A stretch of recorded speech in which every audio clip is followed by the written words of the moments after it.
오늘 제목은요, 우리에게 주신 하나님의 능력이라는 제목입니다. 하나님께서 우리에게 놀라운 능력을 허락하셨음에도 불구하고 능력을 알지도 못하고 깨닫지도 못하기 때문에 이 능력을 사용하지 못한 채 살아가는 많은 그리스도인들, 바로 바울은 그들이 바로 하나님의 그 능력을 알도록 깨닫도록 기도하는 그 내용을 우리 본문 가운데 기록하고 있죠. 전에도 말씀드린 적이 있지만 19세기의 설교의 황태자였던 스펄전 목사님의 교회 가운데 어떤 할머니 질병과 가난으로 굶어 죽어가고 있다는 소식을 듣게 되었습니다. 바로 임종 직전 가운데 있었던 것이죠. 그래서 속히 목사님이 그 할머니 집에 달려가 봤더니 극심한 가난과 질병으로 이미 죽고 말았습니다. 너무나도 허탈하고 너무나도 아쉬운 마음에 집안을 둘러보는 가운데 집안에 보니까 창문에 깨어진 창문을 막아놓은 그 종이가 보였던 거예요. 뭐예요? 그게 수표예요. 엄청난 액수의 수표였던 것입니다. 그러니까 친지 가운데 누군가가 우리 할머니를 방문하셨고 너무 딱한 사정을 불쌍히 여겨서 엄청난 액수의 수표를 주었음에도 불구하고 이 할머니는요, 수표가 뭐에 사용하는지도 모르고 이게 돈인지도 모르고 그저 창문에 바람을 막는 용도로 그 수표를 사용했다라는 거예요. 그리고 그렇게 굶어 죽었다라는 얘기예요. 여러분, 우리 그리스도인들의 어떤 모습들이 그렇지 않은가? 하나님께서 우리에게 놀라운 능력과 엄청난 큰 능력을 우리 가운데 이미 베풀어 주셨음에도 불구하고 그 능력을 알지도 못하고 그 능력을 사용하지도 못한 채 살아가고 있는 무기력한 그리스도인들이 참 많다는 것입니다. 지금까지 바울이요, 에베소 교회를 향한 기도 가운데 성도들이 지혜와 계시의 영이신 성령님을 그들이 통해서 마음의 눈이 밝아져서 더 깊이 하나님을 알게 해달라는 기도를 바울이 바로 드리고 있었습니다. 먼저 지혜와 계시의 영이신 성령님이 우리 가운데 오시면 마음의 눈이 밝아져서 하나님을 더 깊이 알게 된다는 거예요. 성령님은 누구세요? 아들 삼게 하는 양자의 영이시잖아요. 그렇기 때문에 창조주 전능하신 하나님을 향해서 아빠 아버지를 고백할 수 있는 그 바로 아들의 그 신분을 확인시켜주는 바로 그 영이 성령님이세요. 그러니까 아들로서 이 땅을 살게 하는, 하나님의 아들로서 이 땅을 살게 하는, 그렇기 때문에 하나님을 더욱더 깊이 있게 알게 하기 위해서는요, 성령님을 통해서 하나님을 알게 된다는 거예요. 하나님을 알게 하여 주옵소서. 그것도 그노스코라는 말 앞에 바로 에피그노스코라고 말하고 있습니다. 그러니까 바로 기노스코라는 말 자체는 뭐냐면 더 깊이 하나님을 알게 해달라고. 두 번째, 지혜의 영이신 성령님께서 우리 가운데 오시면, 계시의 영이신 성령님께서 우리 가운데 오시면 마음의 눈이 밝아져서 무엇이 보인다고요? 부르심의 소망이 무엇인지를 깨닫게 된다고요. 하나님 왜 불러주셨는지, 또 이 부르심에 대한 소망을 가지고 우리가 부르심의 소망에 합당한 삶을 살게 된다는 것입니다. 또 세 번째, 지혜와 계시의 영이신 성령님께서 우리 가운데 오시면 마음의 눈이 밝아져서 하늘의 기업이, 하늘의 상속이 얼마나 어마어마한 것인가를, 얼마나 풍성하고 영광스러운 것인가를 깨닫도록 만들어주신다. 네 번째 뭐예요? 지혜의 영이신, 계시의 영이신 성령님께서 우리 가운데 오시면 이미 그분께서 그 능력으로 말미암아 역사심을 따라 믿는 자들에게 이미 베풀어 주신 그 능력이 얼마나 큰 것인지를 깨닫도록 만들어 주신다. 그 능력을 가지고 이 세상을 승리하는 삶을 살도록 만들어 주신다. 이것이 우리 본문의 말씀인 것입니다. 그렇기 때문에 먼저 우리가 세 가지 영적인 교훈을 우리가 얻기를 원하는데, 먼저 따라할까요? 성도 안에 베푸신 능력이 얼마나 큰지를 알라. 여러분, 성도 안에 베푸신 능력이 얼마나 큰지를 알라는 거예요. 우리 모든 성도들에게는요, 하나님께서 엄청난 놀라운 능력을 베풀어 주셨습니다. 그것을 아는 것, 이것이 중요하죠. 신앙생활이라는 것이 뭐예요? 신앙생활이라는 것은요, 우리 삶의 그런 되시는 하나님께 뿌리를 내려서 그 하나님께로부터 오는 그 능력을 공급받아 살아가는 거예요. 그렇죠? 포도나무의 비유가 말하고 있는 것이 그거잖아요. 우리는 나무가 아니고 뭐라고요? 가지라고요. 우리 스스로가 열매를 맺을 수 없다라고요. 가지는요, 이 포도나무의 원줄기에 붙어 있을 때만이 여러분 그 양분을 공급받아서 열매를 맺을 수 있다라는 거예요. 여러분, 여기에 꽃이 있죠? 꽃이 하나 있어요. 보이세요? 저는 안 보이는데 신령하시네. 꽃이 있다고 우리 가정해보고요. 꽃이 있으면 이 꽃이 살았어요, 죽었어요? 살았어요, 죽었어요? 꽃병에 꽃이 있습니다. 꽃이 살았어요, 죽었어요? 살았어요? 죽었어요. 살은 것처럼 보이지만 죽었어요. 왜 그래요? 생명의 근원대지는 대지와 바로 이게 단절되었기 때문에 이 꽃은요, 살은 것처럼 보이지만 죽은 거예요. 그렇죠? 마찬가지예요. 우리가 영적인 생명을 가지고 살아간다는 것은 뭐냐면 주님께 붙어 있을 때만이 그분의 생명을 우리가 공급받고 살아가게 된다는 거예요. 그분의 생명이라는 것은요, 그분 안에 있는 모든 것을 말하는 거예요. 그분 안에 모든 것을요, 우리가 공급받고 살기 위해서는요, 그분께 붙어 있는 것이 우리가 함께 신앙생활의 본질이고요. 이것이 생명을 누리는 삶인 거예요. 그렇기 때문에 바로 그분이 우리의 뿌리, 우리의 근원이 누구인가를 찾아 그분과 더불어서 관계를 맺고 그분께로부터 능력을 얻는다. 이것이 신앙생활인 것입니다. 빌립보서 4장 13절 말씀에 보면 우리가 너무나도 유명한 말씀이죠. 너무나도 많은 사람들이 좋아하는 말씀이에요. 한번 읽어보도록 할까요? 시작. 여러분 이 말씀 너무 좋아하시죠? 내게 능력 주신 자 안에서 내가 모든 것을 할 수 있느니라. 근데 많은 분들은요, 뒷부분에 액센트를 갖고 강조를 해요. 내가 모든 것을 할 수 있느니라. Yes, I can. 액센트가요, 뒤에 있지 않아요. 앞에 있어요. 내게 능력 주신 자 안에서, 내게 능력 주신 자 안에 있을 때만이 우리가 모든 것을 할 수 있는 능력을 공급받게 되는 거예요. 그러니까 내게 능력 주신 자, 그분 안에 있을 때만이 그분께서 공급하시는 그 능력을 가지고 힘입고 이 세상을 승리하는 삶을 살 수 있게 된 것을 말씀하고 있는 것이죠. 그러니까 여러분, 바울의 고백에 의하면 우리 그리스도인들은요, 능력을 주시는 분이 따로 있다라는 거예요. 내게 스스로 능력이 나오는 것이 아니라 능력을 주시는 분이 따로 있다. 여러분, 그리고 그 능력을 가지고 모든 것을 할 수 있다라고 고백하고 있습니다. 마가복음 9장 23절 말씀을 볼까요? 같이 읽어보도록 합니다. 시작.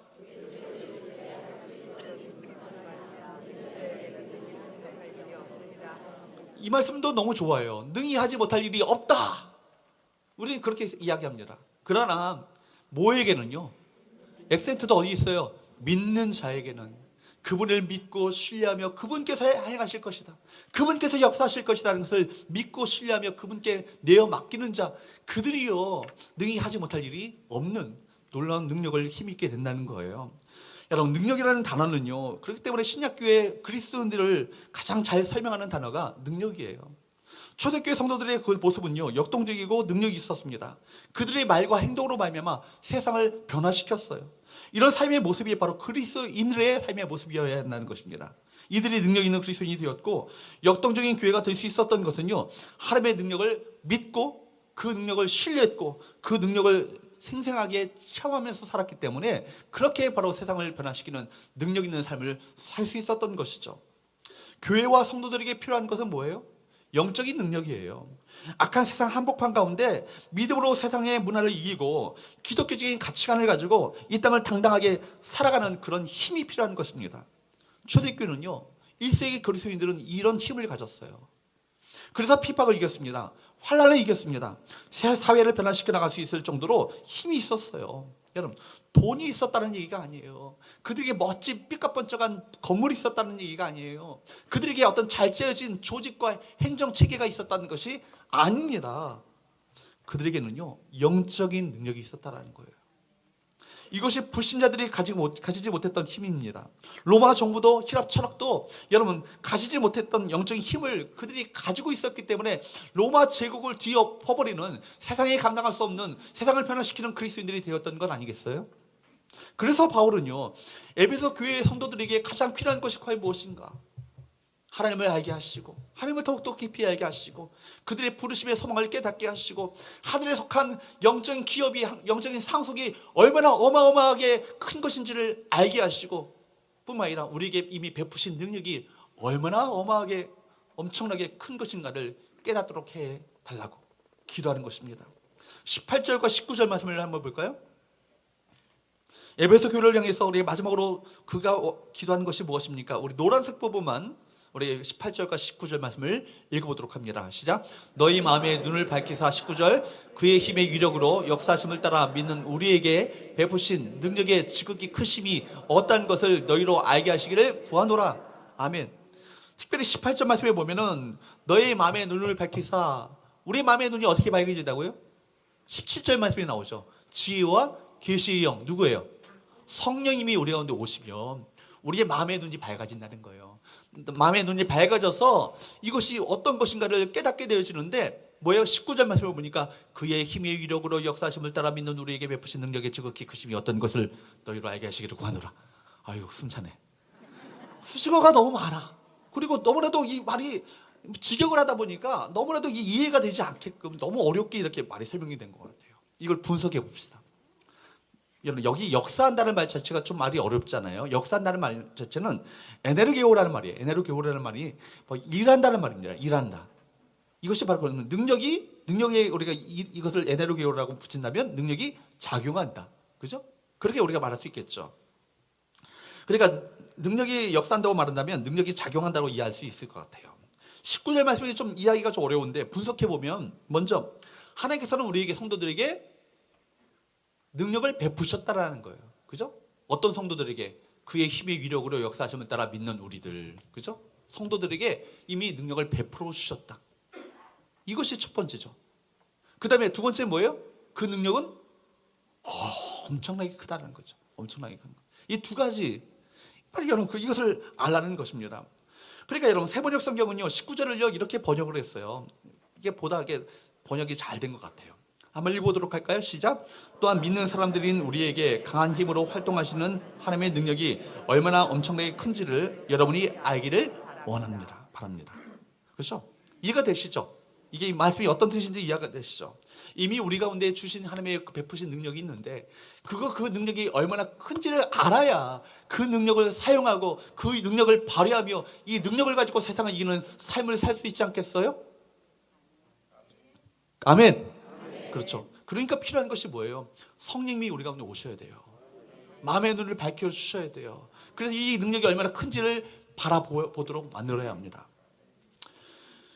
근데 많은 성도들은요, 우리 안에 이런 능력을 베푸셨음에도 불구하고 아까 우리가 스펄전 목사님의 그 할머니처럼 그 능력이 어떤 것인지를 알지도 못하고 그 능력이 어떤지를 깨닫지 못하니까 구하지도 않고 그 능력을 사용하지도 않고 살아가고 있다는 거예요.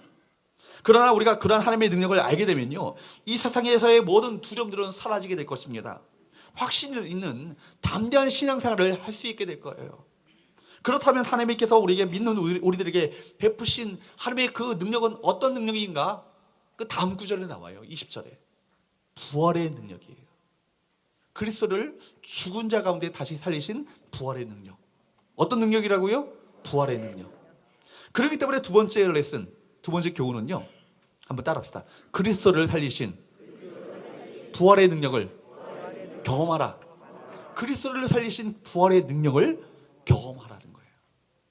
20절 말씀을 볼까요? 그 능력이 어떤 능력인가를 바울은 지금 20절에서 설명하고 있습니다. 한번 읽어보도록 합니다. 시작. 그의 능력이 그리스도 안에서 역사하사 죽은 자들 가운데서 다시 살리시고 하늘에서 자기의 오른편에 앉히사. 여러분, 그리스도 안에 역사하여 죽은 자 가운데서 다시 살리신 그 성령님의 능력, 그 능력이 마찬가지로 현재 우리 안에도 역사하고 있다는 얘기예요. 그리스도를 죽음에서 살리셨던 하나님의 능력이 우리의 죽을 몸도 다시 살리실 것을 믿으십니까? 아멘. 그리스도를 죽음에서 살리셨던 하나님의 능력이 정말 실패한 나를 다시 일으켜 세워주실 것을 믿으세요? 아멘. 그러니까 바울은요, 로마서 8장 11절에서 이런 말씀을 하세요. 8장 11절 말씀을 읽어보도록 할까요? 시작. 예수를 죽은 자 가운데서 살리신 이의 영이 너희 안에 거하시면 그리스도 예수를 죽은 자 가운데 살리신 이가 너희 안에 거하시는 그의 영으로 말미암아 너희 죽을 몸도 살리시리라. 아멘. 얼마나 놀라운 말씀인지 몰라요. 예수를 죽은 자 가운데서 살리신 이의 영. 예수를 죽은 자 가운데서 살리신 이가 누구예요? 하나님이시죠. 하나님의 그 영이, 그죠? 살리신 이의 영은 누구예요? 성령님. 그 성령님이 너희 안에 거하시면, 성령님이 우리 안에 거하시면 그리스도 예수를 죽은 자 가운데서 살리셨던 그분께서 너희 안에 거하시는 그 성령님으로 말미암아, 그 영으로 말미암아 너희의 죽을 몸도 어떻게 하신다고요? 살리시리라. 할렐루야. 아멘. 얼마나 놀라운 말씀인지 몰라요. 예수께서 죽으셨을 때 그 죽었던 그 몸을요, 누가 살리셨어요? 성령님을 통해서 하나님께서 살리셨죠. 방금 읽었잖아요. 누가 살리셨죠?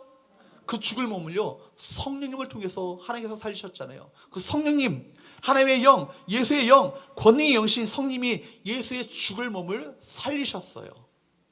그 영이 여러분 가운데 계십니다. 믿으십니까? 우리 안에 계셔요. 내 안에 계시는 거예요. 그 영이 어떤 죽을 몸도 다시 살리실 것입니다.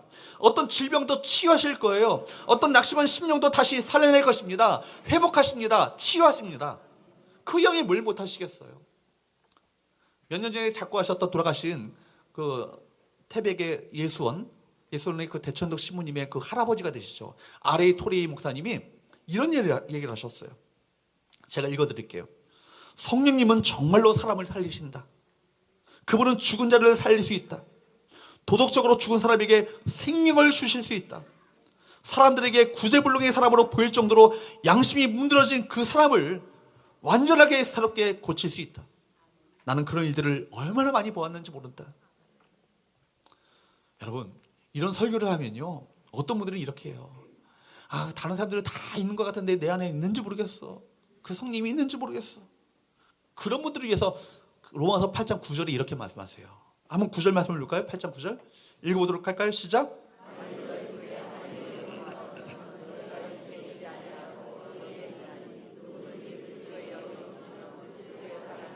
너희 중에 너희 속에 하나님의 영이 거하시면 너희가 육신에 있지 않고 영에 있나니 누구든지 그리스도의 영이 없으면 그리스도의 사람이 아니니라. 여러분, 여러분이 예수님을 나의 구세주로 믿으십니까? 영접하셨어요? 그렇다면 여러분 안에 누가 계셔요? 그리스도의 영, 하나님의 영, 성령님이 거하시는 거예요.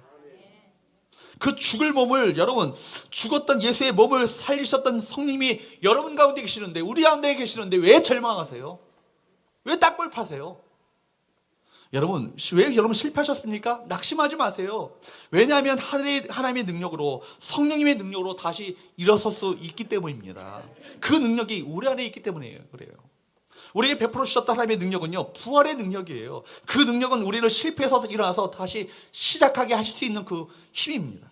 능력입니다. 그 능력은 절망의 끝에서, 절망의 끝과 끝자락에 있다 할지라도 희망을 보게끔 하는 그 능력이에요. 여러분, 바로 그 능력을 우리가 절망의 그 깊은 수렁 가운데 있다 할지라도 희망을 퍼 올릴 수 있는 능력이 우리 가운데 있는 거예요. 그러니까 여러분 기억하십시오. 우리 예수를 믿는 그 순간 놀라운 능력이 우리 가운데 임합니다. 우리 눈에 보이지 않지만 여러분 하나님의 능력이 우리 가운데 임하는 거예요. 과거를 단절할 수 있는 그 능력, 어떤 상황 가운데 있을지 간에 상관없이 다시 시작할 수 있는 하나님의 능력이 우리 가운데 거하는 것을 여러분 믿으시기 바랍니다. 그러므로 우리 기도 제목은요, 능력을 그저 능력 달라고 하는 그 기도 제목만 하는 것이 아니라 우리의 문제는 뭐예요? 순종의 문제이지 능력의 문제가 아니에요. 하나님은 이미 우리에게 뭘 베푸셨다고요? 능력을 베풀어 주셨다고요. 그러므로 그 능력을 힘입어 성령께서 우리 가운데 이끌어 주시고 인도하시며 여러분 우리를 주장하시는 그 바대로 순종하며 살아가는 것, 이것이 필요한 거예요. 순종할 때 하나님의 역사가 나타납니다. 순종이 곧 능력인 거예요. 여러분, 그러므로 하나님 내게 베푸신 그 능력을 믿고 신뢰함으로 말미암아 성령께서 우리를 주장하시고 이끌어 주시고 인도하시는 그대로 내가 믿음으로 그대로 믿고 순종하며 살아가겠습니다. 그럴 때 여러분 삶 가운데 하나님의 놀라운 능력이 발휘되시고 하나님께서 친히 역사하시는 그대를 베풀어 주실 줄로 믿습니다. 세 번째 마지막으로 따라합시다. 성령님의 통치와 임재를 갈망하라. 그러므로 우리가 해야 될 일이 뭐예요? 그렇기 때문에 우리가 그 능력을 우리가 힘입고 살아가기 위해서는 무엇이 필요한 거예요? 성령님의 통치와 임재를 갈망하는 거예요. 여러분, 성령 충만의 본질이 뭐예요? 성령 충만의 본질을 우리가 능력 개념으로 또 때로는 은사 개념으로 많게 설명할 수 있지만 사실 성령 충만의 본질적인 개념은요, 통치의 개념이에요. 통치. 누가 그 심령을 주장하고 있는가? 누가 그 심령을 다스리고 있는가?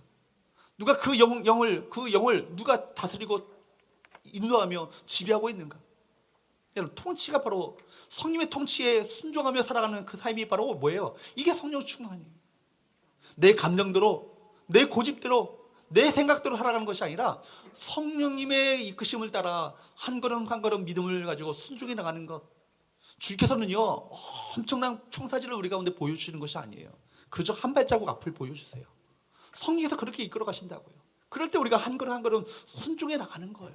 그저 내가 갈 바를 알지 못하지만 나를 이끄시는 분이 누구신 것을 알기에 그분을 따라 순종하며 살아가게 될 때 성령께서 우리 가운데 역사하시는 놀라운 은혜를 베풀어 주시는 거예요. 그렇기 때문에 20절부터 22절 말씀이 이 말씀을 하고 계십니다. 20절부터 22절까지 말씀을 볼까요? 같이 한번 읽어보도록 합니다. 시작. 그의 능력이 그리스도 안에서 역사하사 죽은 자들 가운데서 다시 살리시고 하늘에서 자기의 오른편에 앉히사 모든 통치와 권세와 능력과 주권과 이 세상뿐 아니라 오는 세상에 일컫는 모든 이름 위에 뛰어나게 하시고 또 만물을 그의 발 아래 복종하게 하시고 그를 만물 위의 교회의 머리로 삼으셨느니라. 아멘. 여기 보니까 다시 살리시고 하늘에서 자기의 오른편에 앉히셨다. 이 장소적인 개념이기보다는 뭐예요? 하나님의 통치권을, 세상의 통치권을, 최고의 통치권을 예수님께 부여하셨다라는 얘기예요.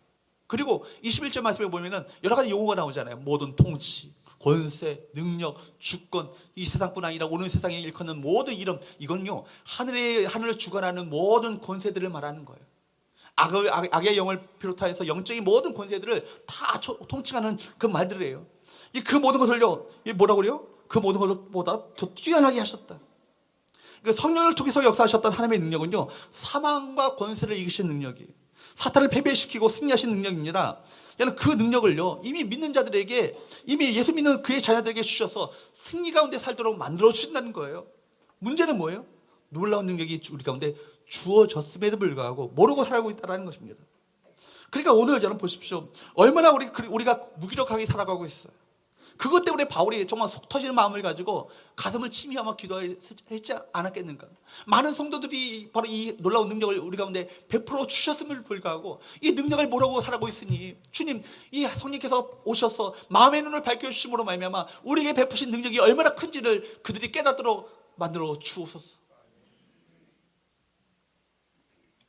여러분, 죽은 자 가운데 사실 뿐만 아니라 그분을 하나님의 오른편에 앉히셨다. 최고의 통치권이 부여된 그 자리 가운데 누구를 올리셨어요?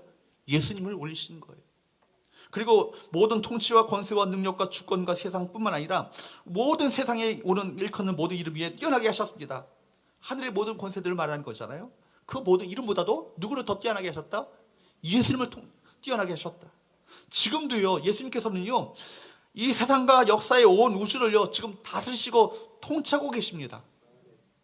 그러므로 바울은요, 오늘도 예수님께서 만유의 주가 되시고 만왕의 왕이 되셔서 이 땅을 다시 다스리고 통치하고 계시기 때문에 구원받은 하나님의 백성들은요, 바로 그 예수 그리스도의 영으로 충만하셔서 그분의 통치 가운데 살기를, 그분의 통치를 받고 살아갈 때만이 진정한 능력이 있는 삶을 살 수 있음을 말씀하고 있는 거예요.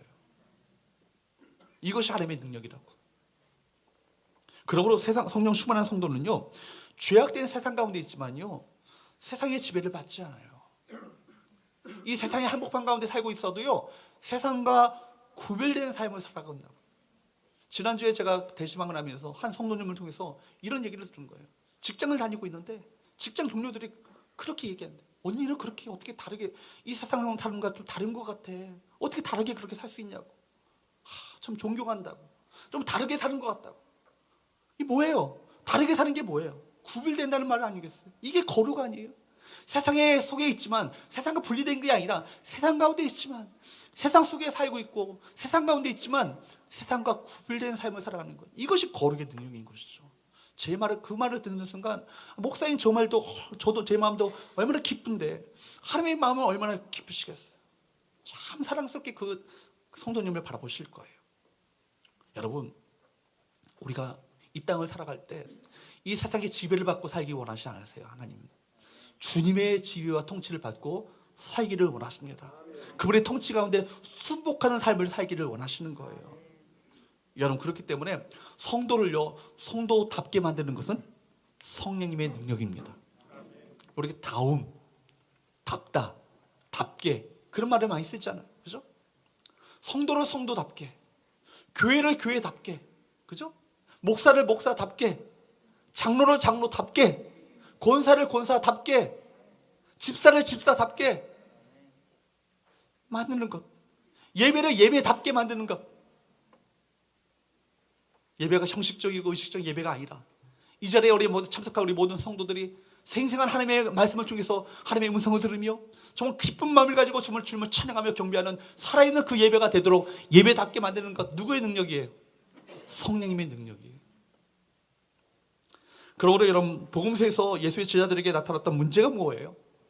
그들이 예수의 제자로 부르심을 받았잖아요. 하나님의 아들이신 예수의 그 친제자로 부르심을 받았다는 것, 이것이 얼마나 영광스러운 직분이에요. 그죠? 예수의 제자가 되어서 온 세상을 통치하는 통치권의 자리에 오를 수 있는 영광스러운 직분을 그들이 받았잖아요. 베드로 같은 경우는 예수님의 그 제자 중에서도 수제자야. 수제자. 근데요, 여러분, 그들은요, 제자로서 살아가기에는 턱없이 부족했어요. 자신들이 어디로 갔는지, 무엇을 위해서 부르심을 받았는지, 자신들이 주는 자리가, 자신들의 그 자리가 주는 그 무게가 어떠한 것인지를 깨닫지 못하니까요, 헛발질하는 거 아니에요? 늘 그 십자가를 따라가야 되는데, 여러분, 늘 다른 길을 고집했습니다. 제자로 부르심을 받았지만 부르심을 감당한 능력이 없어요. 늘 사고가, 그들이 가는 곳마다 사고가 터졌어요. 그리고 실패하고 말았습니다. 예수의 십자가 달려가실 때, 여러분, 예수의 제자들 다 뿔뿔이 흩어졌잖아요. 심지어 수제자라고 다른 이들은 다 버릴지언정 나 베드로는 절대로 당신을 버리지 않겠습니다라고 호언장담했던 베드로는 그 갈릴리 그 계집 중에 그 어떤 추궁 앞에 너도 갈릴리 그 도당과 한패거리 아니야? 하니까 나 예수 몰라. 나중에는 세 번째는요, 예수님을 저주까지 하면서 모른다고 부인했어요. 여러분 보십시오. 그들에게 그 자리가요, 아주 멋진 자리를 주어졌고, 그들에게 주어진 기회는요, 멋있는 기가 막히는 것이었습니다. 그러나 그것을 감당할 수 있는 능력이 그들 가운데 없었던 것이죠. 여러분, 그렇기 때문에 오순절 사건이 그들에게 필요했던 거예요. 너희는 가서 모든 족속으로 제자를 삼아 아버지와 아들과 성령의 이름으로 세례를 베풀고 내게 분반 모든 것을 가르쳐 지키게 하라. 볼지어다 세상 끝날까지 내가 너희와 함께 있을 것이다. 그 지상 대위임령을 주셨잖아요. 예루살렘과 온 유대와 사마리아와 떡끝까지 이르러 내 증인이 되어야 한다. 한시바삐 이 귀한 이 사명을 받았는데 빨리 가서 그 사명을 감당해 라고 말하지 않고 뭐라고 말씀하세요? 오순절날 약속하셨던 그 성령님이 오실기까지 너희는 예루살렘에 유하고 그분을 기다리라고.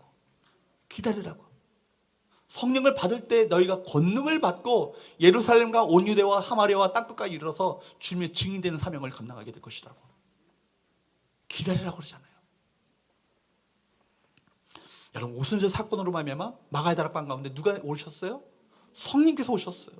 그로 말미암아 그들이 제자들은요, 성령의 충만함을 입게 되었습니다. 주님의 제자라는 자리에 걸맞는 실력을 갖추게 된 거예요. 이전에 제자들은요, 자기 목숨 하나, 자기 생명 하나 부자려고 예수를 부인했습니다. 그러나 성령으로 충만해지니까요, 그들이 종교 지도자들 앞에서 뭐라고 말합니까? 우리가 보고 들은 것을 말하지 않을 수 없다라고. 예수는 그리스도고 예수는 살아계신 하나님의 아들이라고. 너희가 죽였던 예수를 하나님께서 살리셨다라고 담대하게 선포하잖아요. 여러분, 담대해졌습니다. 이것이 바로 성령 충만한 모습인 것이죠. 더 이상 그들은 겁쟁이 아니었습니다. 성령 충만은요, 제자들에게 제자라는 이름에 걸맞는 모습을 갖추게 만든 거예요.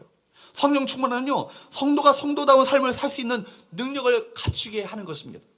성령으로 충만하지 않으면요, 성도다운 삶을 살 수 없어요.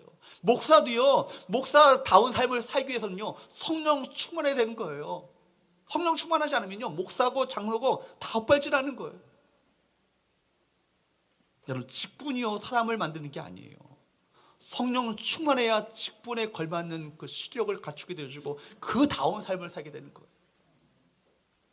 그러므로 여러분, 성령으로 충만하게 되기를 주님으로 축복합니다. 그분의 통치 가운데 살아가시는 우리 모든 성도들 될 수 있기를 주님으로 축복합니다. 뿐만 아니라 성령 충만은요, 온 세상을 통치하시는 하나님의 인재를 경험하는 거예요.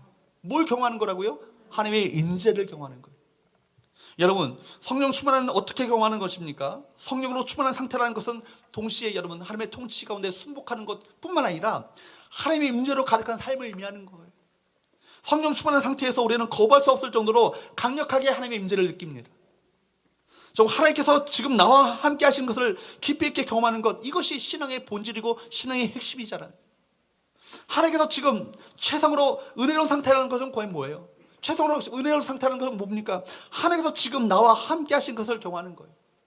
우리가 최상의 예배를 하나님 앞에 어떻게 드릴 수 있겠어요? 어떻게 하나님 앞에 최고의 예배를 드릴 수 있겠어요?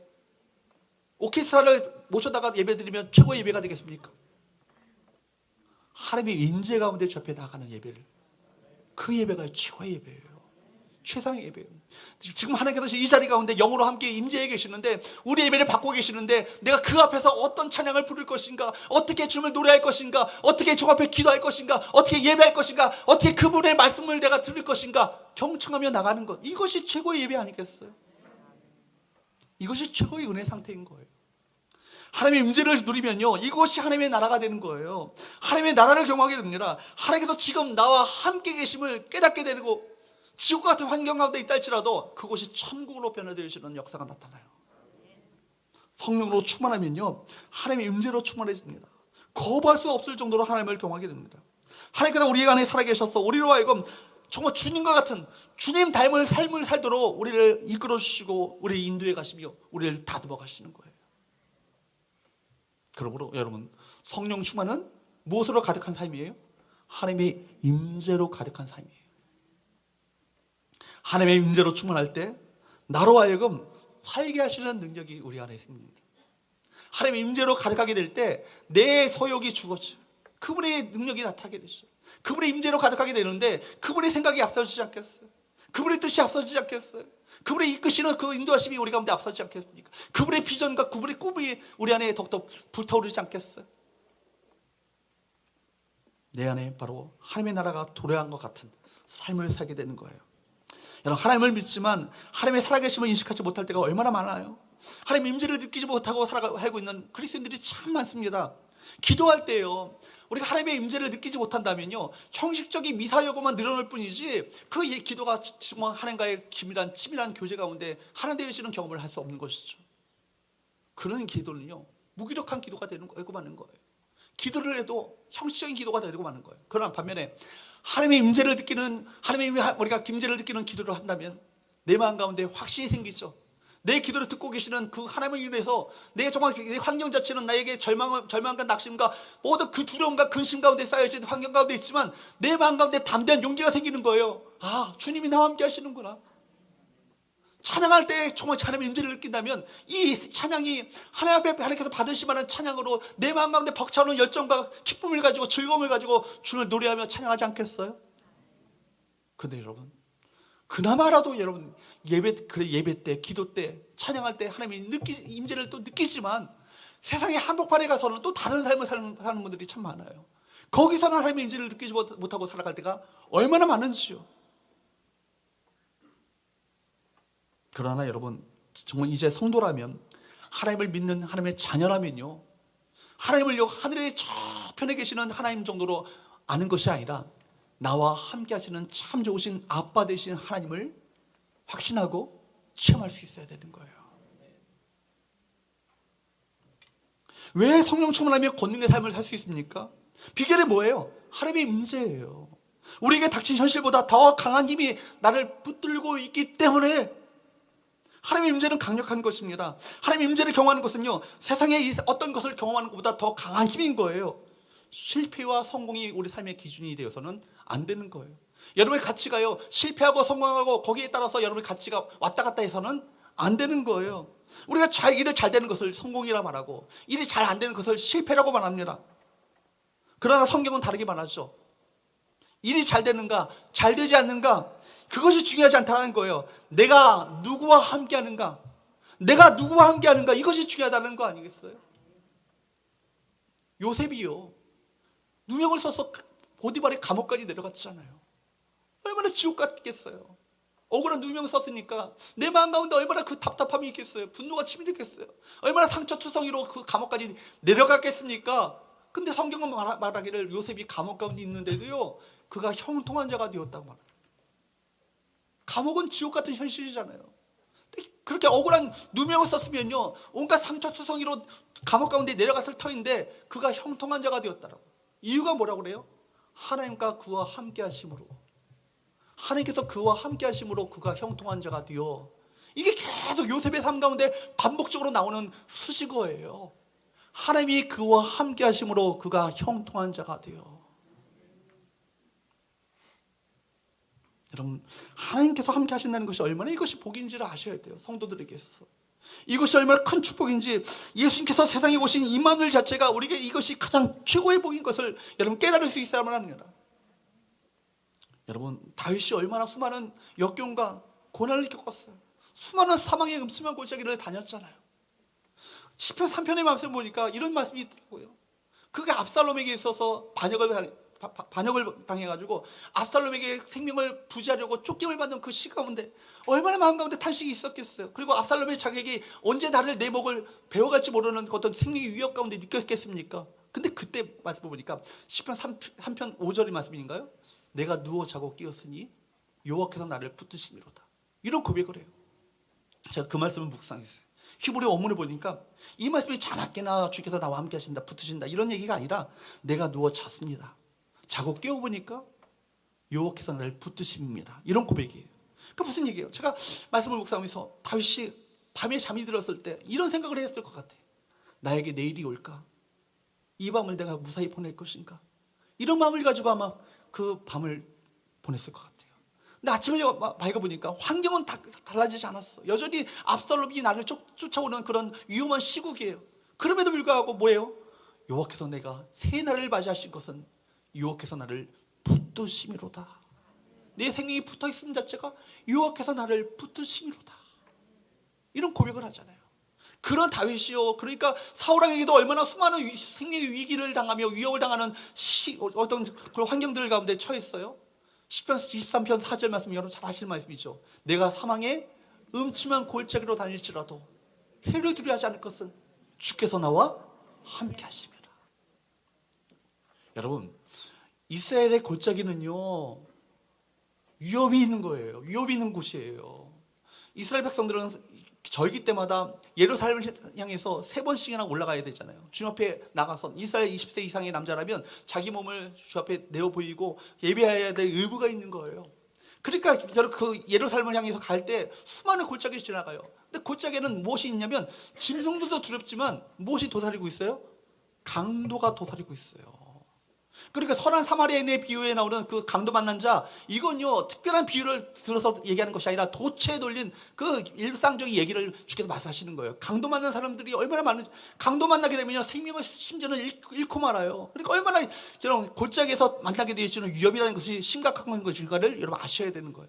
근데 사망의 음침한 골짜기로 다니시라고 해를 두려워하지 않을 것은 뭐라고요?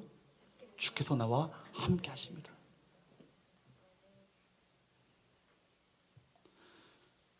우리 인생 가운데 얼마나 두려움을 가져다 주는 환경들이 많아요. 갑자기 건강검진을 받았는데 당신 암이래요. 부인이 얘기해. 당신 빨리 수술을 받지 않으면 위험하대요. 어찌 내 인생 가운데 이런 일이. 두려움이 찾아오잖아요. 수술대 올라갈 때 여러분 내가 이 마취에서 내가 깨어날 수 있을 것인가? 사람들이 두려움을 느끼잖아요. 수많은 인생에 많은 사망의 음침한 골짜기를 만날 때가 있어요. 그때 여러분 뭐라고 고백하셔야 되는 거예요? 주께서 나와 함께 하십니다. 사망의 음침한 골짜기로 다닐지라도 해를 두려워하지 않을 것은 주께서 나와 함께 하십니다. 다윗은요 하나님의 임재를 경험했기 때문에 그래요. 하나님의 임재를 경험했기 때문에 담대한 마음이 생겼던 거예요. 두려움을 떨쳐버릴 수 있었던 거예요. 우리가 하나님의 임재를 놓치는 순간요 세상의 압력이 우리를 밀어붙일 거예요. 여러분 하나님의 임재를 놓치는 순간 조그만 시험에도 우리가 넘어지고 말 거예요. 하나님의 임재를 놓치는 순간 사람들의 어떤 말에 의해서 내 마음이 막 흔들리게 될 거예요. 상처를 받게 될 거예요. 그렇게 되면요 우리는 밀리기 시작합니다. 도저히 세상을 이길 수 없는 것이죠. 그러나 아무리 거대한 고통이 밀려온다 할지라도 하나님의 임재를요 실제적으로 사실적으로 생생하게 경험하게 된다면 우리는 승리할 수 있습니다. 인생의 문제는요 그렇기 때문에 환경의 문제가 아니에요. 실패해서 낙심했다는 것이 아닙니다. 여러분 그 실패를 극복할 수 있는 하나님의 영적인 공급이 없기 때문에 그 인생이 그것이 참으로 비극 아니겠어요? 그것이 문제인 거예요. 우리 속에 그리스도의 통치가 있고 하늘로부터 은혜가 공급되고 있다면 실패했다 할지라도 자유할 수 있습니다. 절망의 자리에서도 소망을 퍼올릴 수 있다고요. 그때 하나님의 능력을 비로소 체험하게 되는 거예요. 여러분 하나님께서 우리에게 주신 능력을 볼 수 있는 눈이 우리 가운데 열려질 수 있기를 주님으로 축복합니다. 우리 가운데 여러분의 영적인 눈을 열어주셔서 그 능력이 얼마나 큰지를 보셔야 되는 거예요. 그 능력을 여러분 발휘할 수 있어야 되는 거예요. 그 능력을 발휘할 수 있는 근원이 뭐예요? 그분의 통치 가운데 순복하고 그분의 임재 가운데 임재로 가득한 삶을 살게 될 때 세상이 감당할 수 없는 삶이라고 우리를 향해서 그렇게 일컬을 거예요. 세상이 감당할 수 없는 사람들. 이것이 사도행전의 1세기에 살았던 그리스도인들의 삶 아니에요? 그들 가운데 그런 원동력이 어디 있었어요? 주님이 함께 하셨잖아요. 주님이 함께 하신 것을 생생하게 그들이 느끼고 체험하며 살은 것 아니겠어요? 그분의 통치 가운데 순복하며 내 어떤 자아의 어떤 그런 죽음을 선포하고 그리스도의 어떤 그런 생명을 붙잡고 살아갔던 그 사람들은요, 죽으면 죽으리라 그 마음을 가지고 살았을 때 죽으면 살게 되시는 그 하나님의 놀라운 부활의 능력을 체험할 수 있었던 것입니다. 우리 성교회 우리 모든 성도들이 이런 놀라운 능력을 확신하고 능력을 발휘하며 능력 가운데 세상을 승리하는 우리 모든 성도들의 있기를 주님으로 축복합니다.